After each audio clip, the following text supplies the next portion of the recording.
Hello friends, எல்லாருக்கும் காலை வணக்கம். எப்பயும் போல் தான் இன்னைக்கு காலைல லேட்டாக தான் ஏந்திச்சேன். அப்பா காலையிலே கூட்டார் கொல்லிக்கு நீங்கள் மருந்து அடிக்கணும்டான்னு சொல்லிட்டு நான் தான் ஏஞ்சிருக்கல. 7:30 மணிக்கு தான் ஏந்திச்சேன். குளிச்சுட்டு ரெடி ஆகிட்டேன், ஃப்ரெஷ்ஷாக ஆகி ரெடி ஆகிட்டேன்.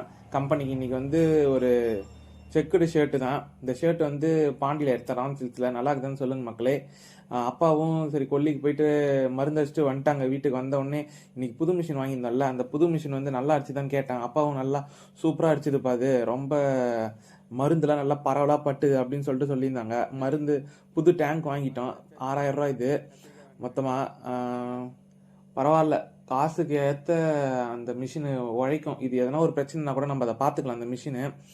அப்புறம் வந்து இப்போலாம் சென்ட் அடிக்கிறது இல்லை மக்களே. இப்போ வர வர கொஞ்ச நாளாக குழாந்தண்ணி யூஸ் பண்ணுறேன். ஒருத்தவங்க சஜஸ்ட் பண்ணாங்க, எங்கள் கம்பெனியில் ஒருத்தவங்க யூஸ் பண்ணுவாங்க, அதனால சரி நானும் அதுமாரி யூஸ் பண்ணேன். காலைல சாப்பாடு வந்து இடியாப்பம், மதியம் வந்து ரசம், தொட்டுக்க முட்டை.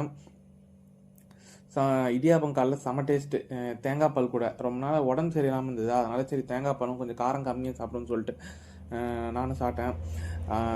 ஹெல்மெட் எப்பயுமே கம்பெனிக்கு போட்டுன்னு போன மக்களே. ஏன்னா ரோட்டில் நிறைய பேர் வந்து கசமுசான்னு வருவாங்க. நாம் கொஞ்சம் சேஃப்டியாக இருந்தால் கம்பெனிக்கு. நான் தான் இன்றைக்கி போயிட்டு எனக்கு முன்னாடியே ஒருத்தவங்க வந்துட்டாங்க. அவங்களும் கம்பெனி ஓப்பன் பண்ணி ரெடியாகி எல்லாம் க்ளீன் பண்ணி வச்சுட்டாங்க. அனலி ஸ்டார்ட் பண்ணி முடிச்சிட்டேன். அப்புறம் வீட்டுக்கு வந்தோடனே தூங்கிட்டேன் மக்களே. நன்றி. இந்த வீடியோ பிடிச்சிருந்தா லைக் பண்ணுங்க, ஷேர் பண்ணுங்க, கமெண்ட் பண்ணுங்க, சப்ஸ்கிரைப் பண்ணுங்க. Thank you friends.